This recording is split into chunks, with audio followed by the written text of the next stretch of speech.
To show you how genuine God's word is. You know, the word said that just as sure as the rain comes down and waters the earth, so shall my word be that comes out of my mouth. And it will go everywhere I send it, and it can't come back void. And it only works for the sower can receive the bread. In other words, somebody that's doing what the word says.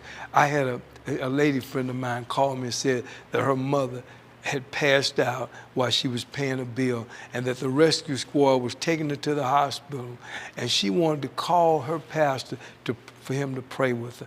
Now, she didn't have to tell the pastor to pray. When she called, the first thing I did, I said I was going to pray. And when we prayed this prayer of faith that she'd be healed by the stripes of Jesus, and we stood on it in the prayer of agreement, I tell you something, when the mother got to the hospital, she had a heart attack when she was standing there, and she had another heart attack when she got to the hospital.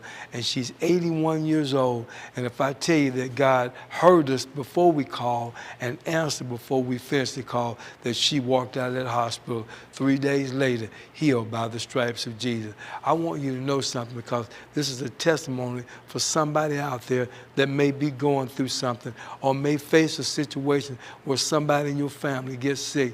The first thing you do is stop and pray. Don't look at the situation and analyze it and talk about it and speculate on it. And don't believe everything that the doctor said, because God has the last word. And he says this, he told me to tell you this: if you just take my word and put faith with it, I promise to release a miracle. And we're seeing it happen every day. New Found Life Church is on fire because we on the battlefield, actually experiencing every obstacle and difficulty that others are going through. Don't hesitate to go to our prayer line and ask for prayer. We'd be glad to pray for you, keep you lifted up. God bless you.